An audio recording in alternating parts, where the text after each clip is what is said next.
Hey, welcome to another episode of my Instagram on YouTube videos series.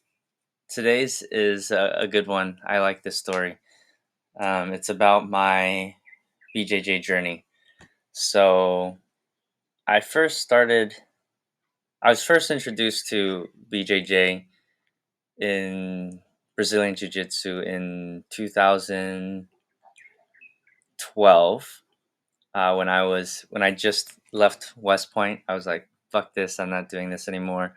I wanted to take a little mini retirement, as Tim Ferriss calls it, in his book, The 4 Hour Work Week. So I went to Brazil and I wanted to learn some martial arts. So I actually did some boxing, which and then obviously in Brazil, BJJ is huge. But at that time, I had no idea what it was, and I just saw a bunch of dudes like rolling around on the floor, and I was like, it's not really my thing. I'm gonna stick with learning boxing. So I actually didn't learn BJJ at all, even though the guys that were there were like, "Dude, you should learn it, try it out."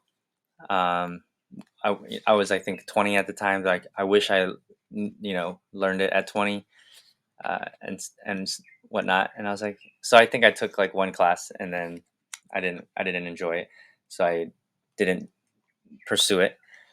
And then fast forward 2 years, 2014, it was my senior year of UNC, my second semester.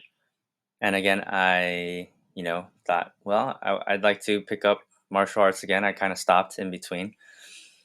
So I went to a kickboxing gym, and then eventually, yeah, I found BJJ again, and this time picked it up a little bit more. Um, but then after I trained for about 5 or 6 months, and then as I was getting into the Marine Corps, I stopped again, and I stopped actually before I got in. I was playing basketball and I hurt my ankle, and then I stopped going to the gym, and then I just felt bad because I wasn't making progress, and obviously other people were who were training. So I just, like, as a perfectionist, I didn't want to go back and look bad. So I stopped training.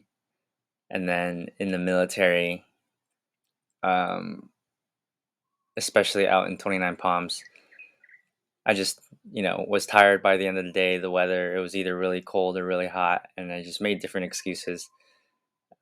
Work was also difficult, and so definitely wasn't able to keep myself consistent. And so I stopped training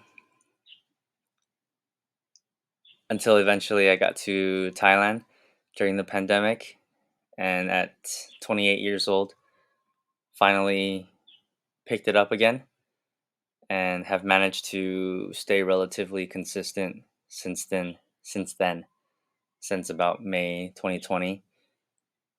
Um, Training Muay Thai as well in Thailand, but more BJJ when I've been traveling to other countries. And, you know, in November or October of last year, finally got my blue belt, which is like the second lowest belt.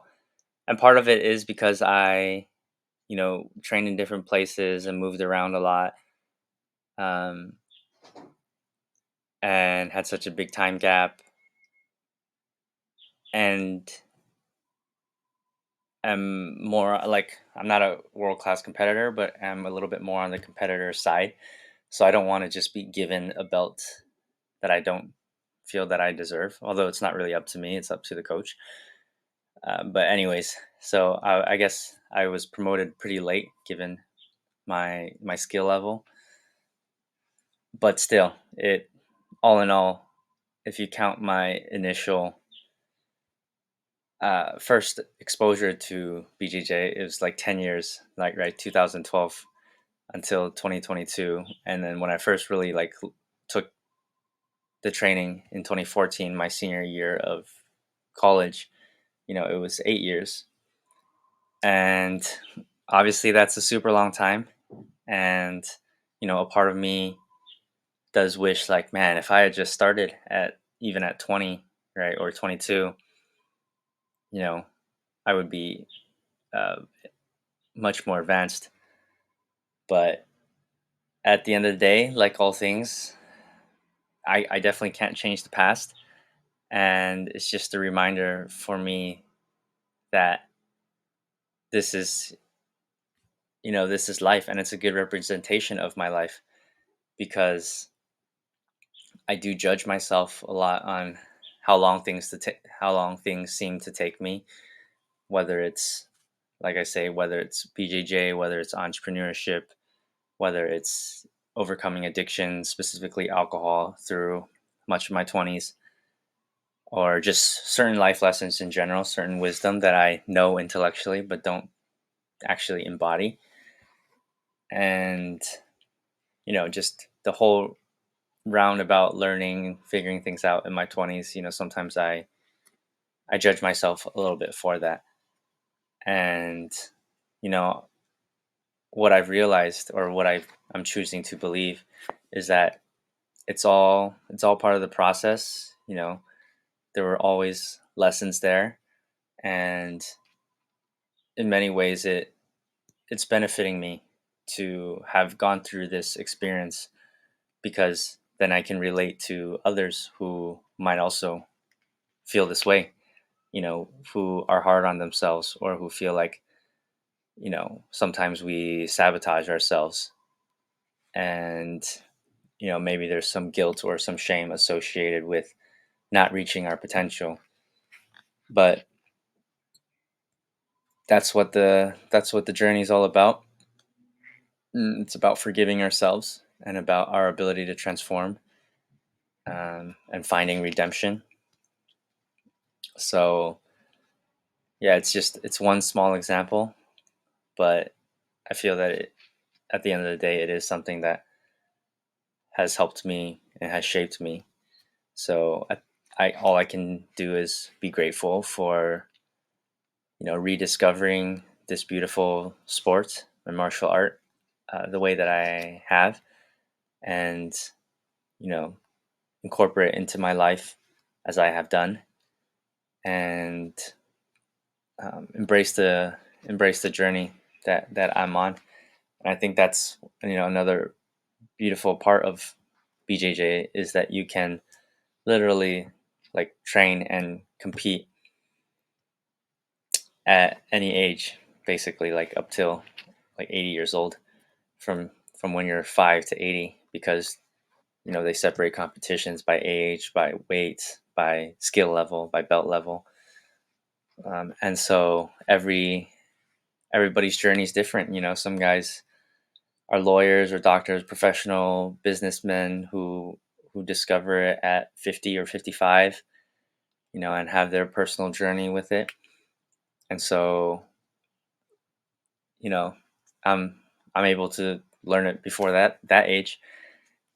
And yeah, it's something that's a very beautiful sport, and it brings together people, particularly men, still mostly male dominated, men of all ages and backgrounds, and, you know beliefs or whatever. So I'm just here to express my gratitude and share my experience, and hopefully it resonates with some people out there who also, like I said, judge themselves sometimes, or are too hard on themselves sometimes. This is just a reminder to be gentle with yourself, and to learn to forgive yourself, and to try to find the silver lining in wherever life has taken you. Everything's okay.